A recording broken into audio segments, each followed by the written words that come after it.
Have you ever met someone from your dreams? I used to think that was impossible. Dreams are just scrambled fragments of the mind, fleeting images that evaporate with the morning sun. That's what I believed, until the day I saw her sitting on a bench outside my building. My name is Liam. I'm 30 years old, and this is the story of how my life came undone. For years, I've been haunted by a single recurring dream. Always the same girl. Always the same feeling. Her name was Alice. We never touched, never crossed that invisible barrier between reality and dream, but we always sat side by side, on a park bench, in a white-walled room, or in an old library where the air smelled like dust and forgotten words. And we talked. About nothing. About everything. The strange part wasn't what we said, it was how it felt. Every word left me with a warmth I couldn't explain, a sense of familiarity so strong it was almost frightening. I would wake up with a heavy longing in my chest, the weight of something I couldn't hold on to, and fear because the dreams never faded. Most dreams dissolve within minutes, but hers didn't. I remembered her laughter, the way her voice curved when she asked questions, the small mole beneath her eye. Every detail clung to me, sharper than reality. I never told anyone. Who could I tell without sounding insane? But then one ordinary morning it happened. I was heading out for coffee, still half asleep, when I froze at the entrance to my apartment building. There, on the bench beneath the plane tree, she sat. Alice. My heart slammed against my ribs. She looked up at me with that same familiar smile I had seen 1,000 times in dreams. And then, with a voice that belonged to another world, she said, "You're late." I couldn't breathe. The rest of that day felt like stepping into another life. We walked the city streets together. We talked about small things, coffee preferences, street musicians, the quirks of my neighborhood. But beneath it all was a rhythm I already knew, as though we'd been having this conversation for years. Because in a way we had. She knew things she shouldn't. My favorite cafe, the one I never told anyone about. The stupid jokes I always laughed at. When I asked how she knew, she just smiled like it was the most natural thing in the world. Her phone, when I glimpsed it, was empty of contacts except for mine. That was the first time unease crept in. It only grew worse as the day unfolded. The woman at the bakery never once looked at Alice, even though she stood right beside me. At the restaurant, the waiter placed a single set of utensils. And when I glanced at the mirror behind the counter, my reflection was alone. I tried to laugh it off. Maybe I was overthinking, but the truth was tightening around me like a noose. By evening, the sunlight turned gold and heavy, shadows stretching long across the streets. Alice's face grew pale, almost translucent. She noticed the panic in my eyes and smiled sadly, like someone who had already accepted something I hadn't. "You know I won't stay," she whispered. And then she began to fade. Her outline shimmered, as if dissolving into the air itself. I reached out, desperate to hold her, to anchor her to this world, but my hands passed straight through. My voice cracked as I shouted her name, but there was nothing I could do. She was gone. And then I woke up, but it wasn't a dream. Not this time, because on my phone, in the gallery, there was a picture I had never taken. Me and Alice, standing together by the bench outside my building. And I still don't know which terrified me more, that she had been real or that she hadn't. I stared at the photo for what felt like hours. My thumb hovered above the screen, afraid to swipe, afraid the image would vanish if I touched it. There I was standing stiffly by the bench in front of my building. The plane tree's shadow stretched across the pavement, just as it had yesterday. Beside me, Alice leaned slightly against the armrest, her smile soft, her head tilted like she always did in my dreams. It was perfect, too perfect. I didn't remember pulling out my phone. Didn't remember anyone else around who might have taken it. And yet, there was proof that she had been there. Proof that yesterday had happened. But that didn't make sense, did it? I rubbed my eyes, wondering if I had finally broken under the weight of my own loneliness. Maybe I had taken the photo myself. Maybe I had hallucinated everything else. Except no, I zoomed in. The details were wrong. Her hair caught the sunlight in a way my camera could never capture. The edges of her figure looked too sharp, like she was cut out of another picture entirely. And behind her, blurred, half hidden in the background, something was watching. A figure. I nearly dropped the phone. At first I thought it was just a shadow, but when I adjusted the brightness, the outline became clear. Someone standing by the lamppost across the street. No face, no details, just a tall, dark silhouette, as though the light refused to touch it. My heart hammered. I closed the gallery, shoved the phone on my nightstand, and tried to convince myself it didn't matter. Maybe it was a trick of the light. Maybe my brain was feeding into the paranoia that had been growing since yesterday. But sleep refused to come. When I finally drifted off, the dreams returned, but not the way they used to. This time, Alice wasn't smiling. We were in the white room again, the one with no windows and walls too clean to be real. She sat across from me, hands folded in her lap, her eyes fixed on the floor. Her voice, when it came, was low and strained.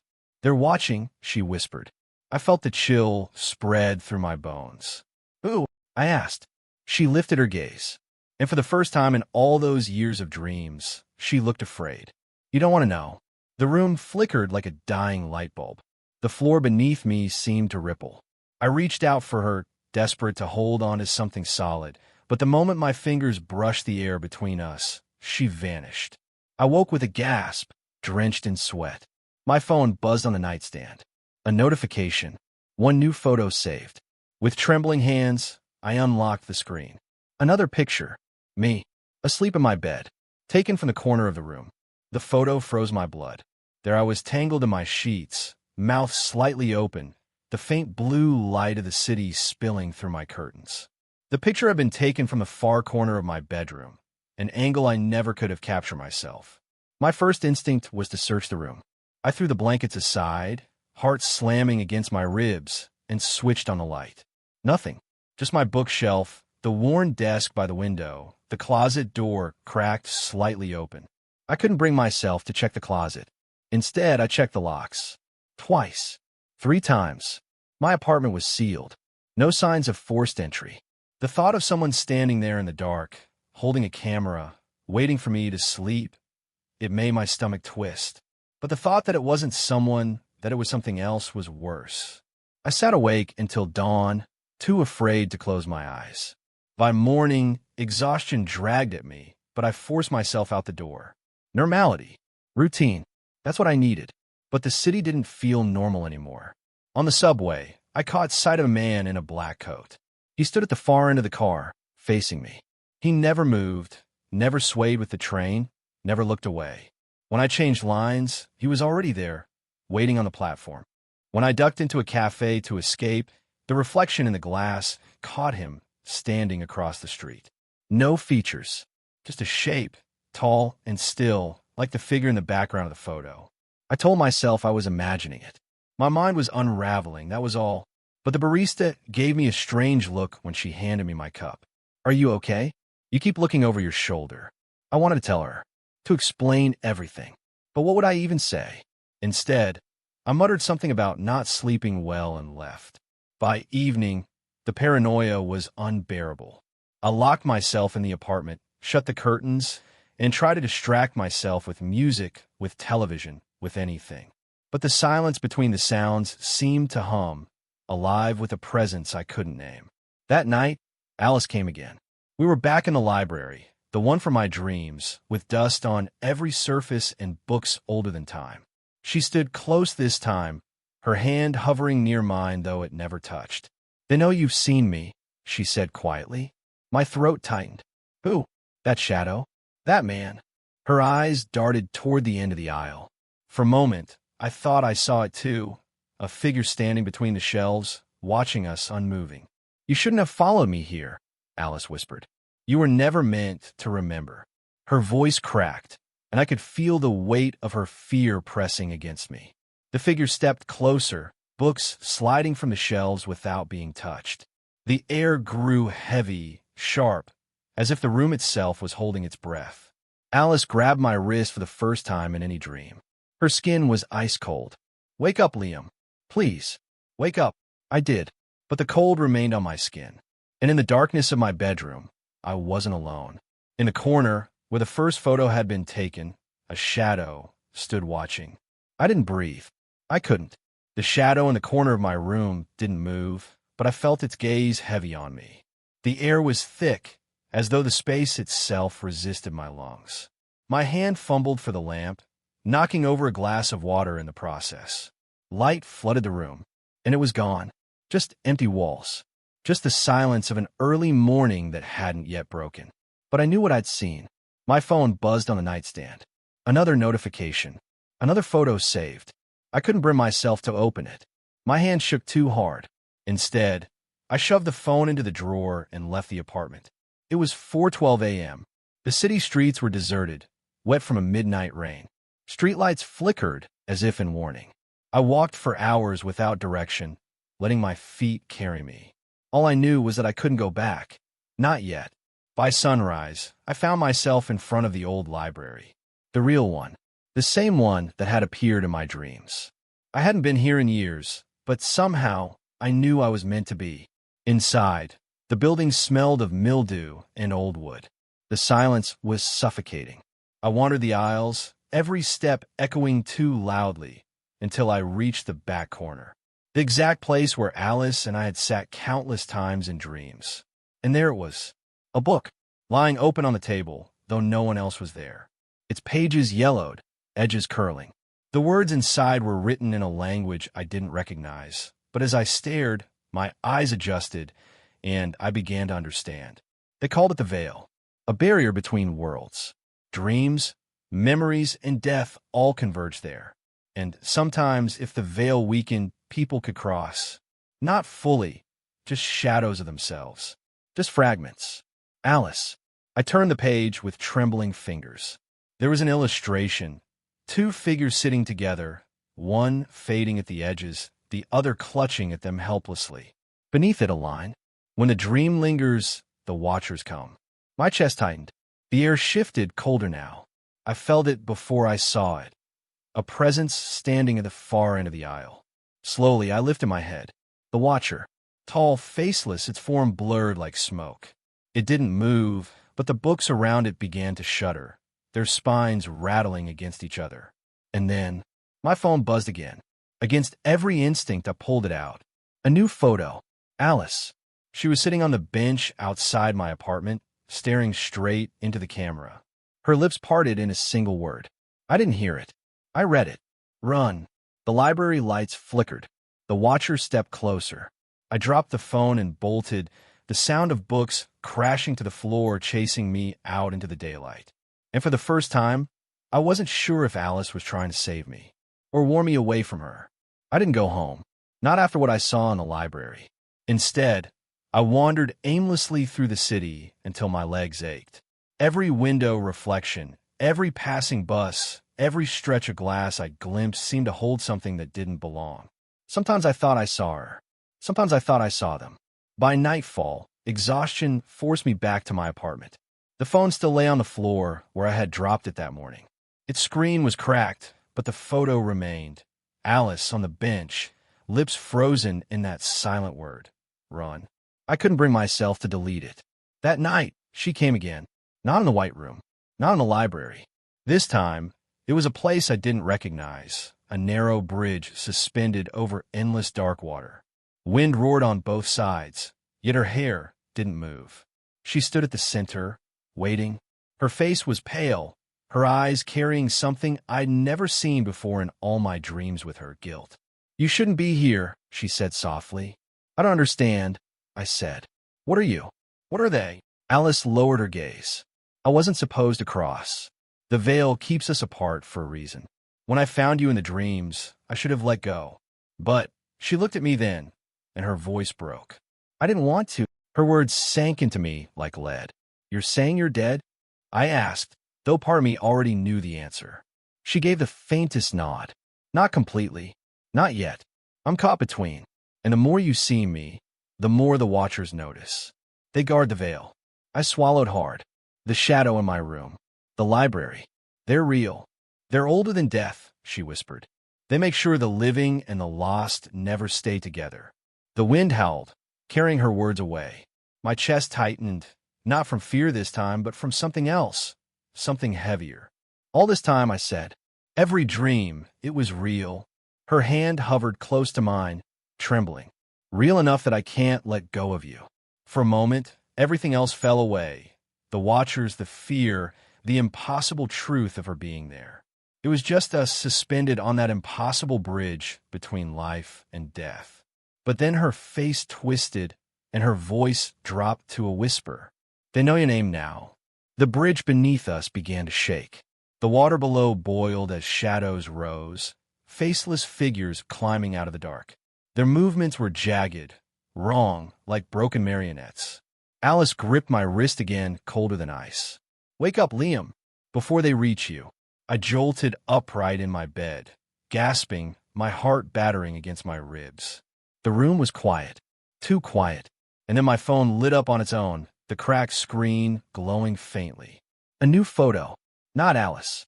Not me.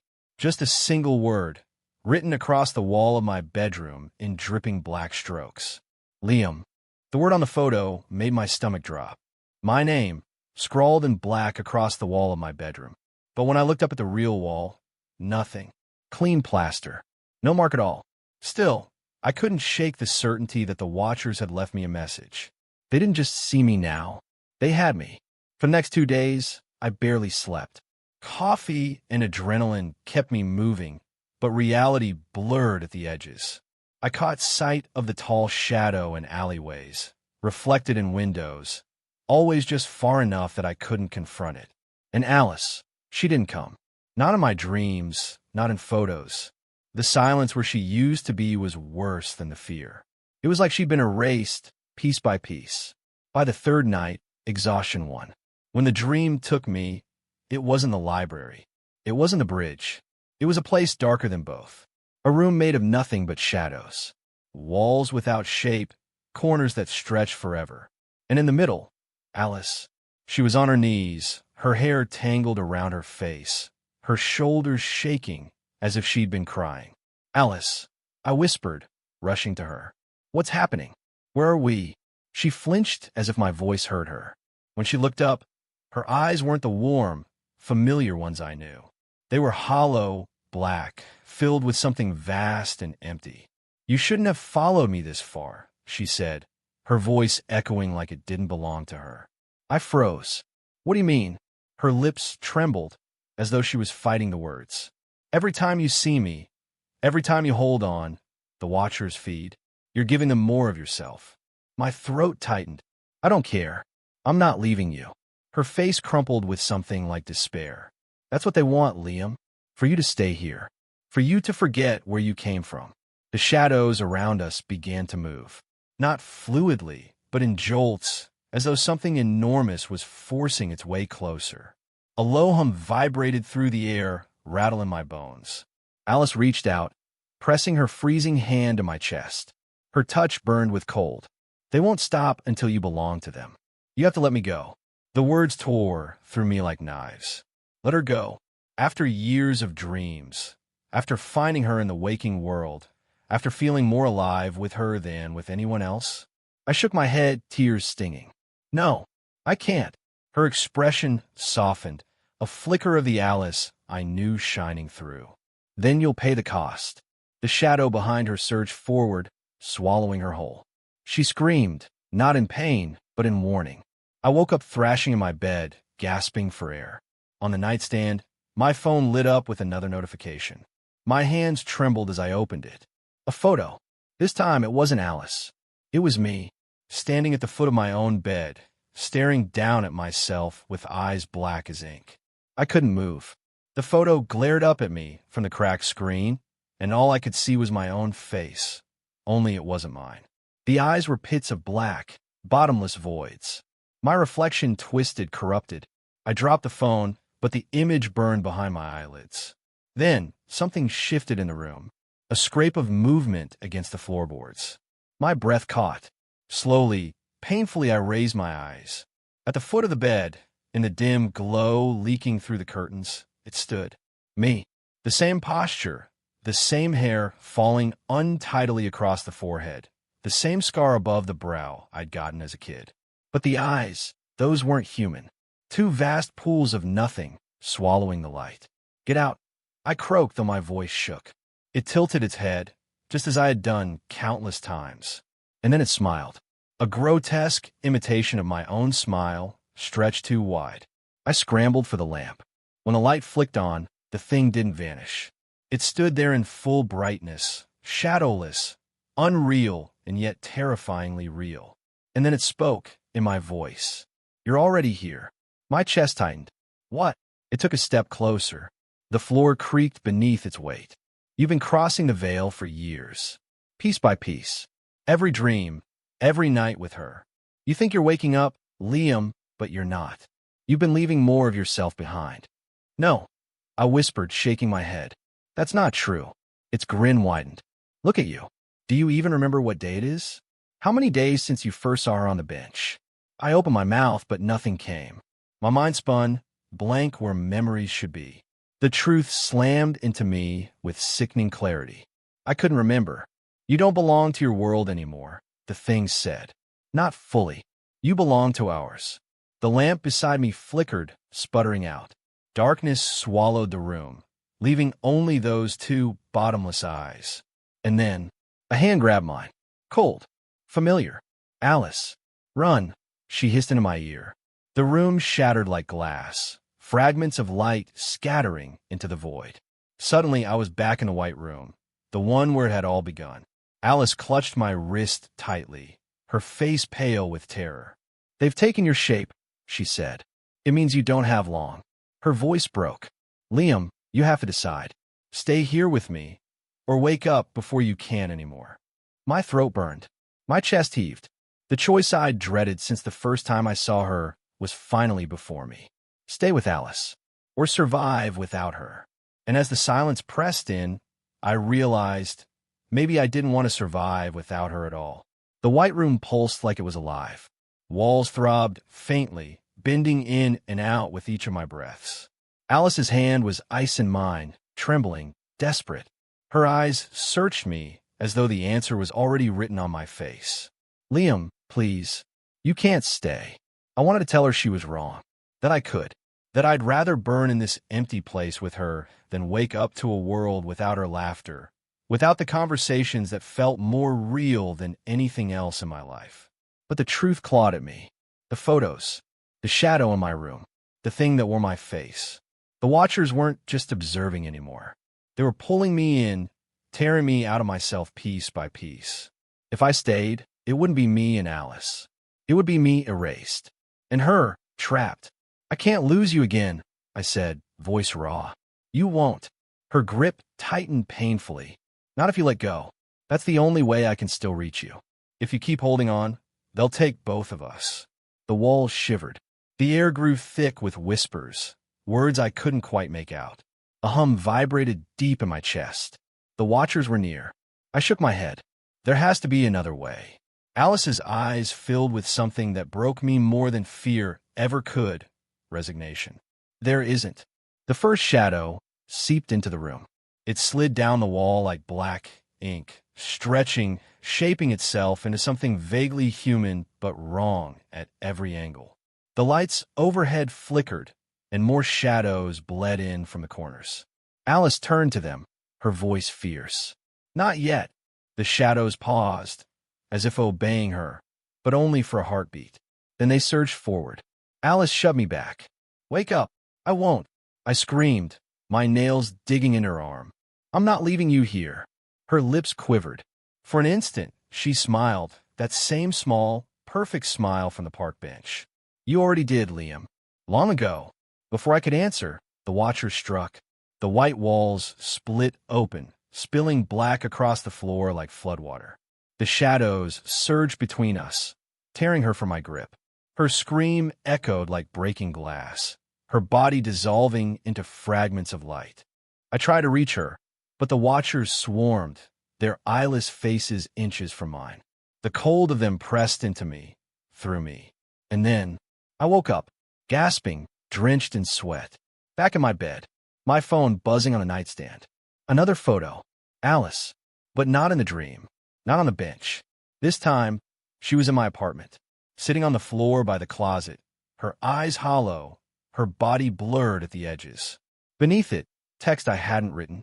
She's waiting, the photo burned in my hand. Alice, in my apartment, sitting just a few feet from where I lay now. I turned toward the closet. Its door was cracked, slightly open, a thin sliver of darkness spilling out like ink. My heart hammered so hard I thought it would split my ribs. She's waiting. The words on the screen pulsed like they were alive. I should have thrown the phone, should have left the apartment. But instead, I rose slowly, bare feet cold against the wooden floor, and took a step toward the closet. Liam, her voice. Not from the phone, not from a dream, from the closet. Soft, fragile, and so achingly familiar. My throat tightened. Alice, I can't stay there anymore, she whispered. They're pulling me apart. If you open the door, maybe I can come back. Every rational part of me screamed that it was a trick, that the watchers were using her voice, her face, her memory. But the part of me that had sat on 1,000 dream benches with her, that had memorized every curve of her laugh, that part moved my hand to the door. The wood was cold beneath my palm. The silence stretched, heavy and absolute. Please, she whispered, and the word carried every lonely night, every dream, every fragment of connection I had ever clung to. I pulled the door open. Darkness billowed out like smoke, swallowing the room. At its center, Alice crouched, pale and trembling. She looked real, more real than she ever had in the dreams. Her skin flushed, her chest rising and falling with shallow breaths. But her edges blurred, flickering, as if she were half made of static. I dropped on my knees. Alice, God, Alice. She reached for me, her hand shaking. For the first time, our fingers touched, and though her skin was freezing, it was there. Solid. The relief shattered me. I pulled her close, holding her against me as though I could shield her from everything outside. But then, the room shuddered. Every shadow lengthened. The mirror above my dresser cracked without being touched, and from the ceiling to the floor, the black shapes of the watchers slid into the room, faceless, endless. Alice clung to me, her breath hot against my ear. I told you if you brought me here, they'd follow. The watchers pressed closer, their forms blurring the edges of the room until all I saw was black. One leaned forward, so near its faceless void was inches from mine. In my own voice it spoke. Almost ours. Alice gripped my face, forcing my eyes to hers.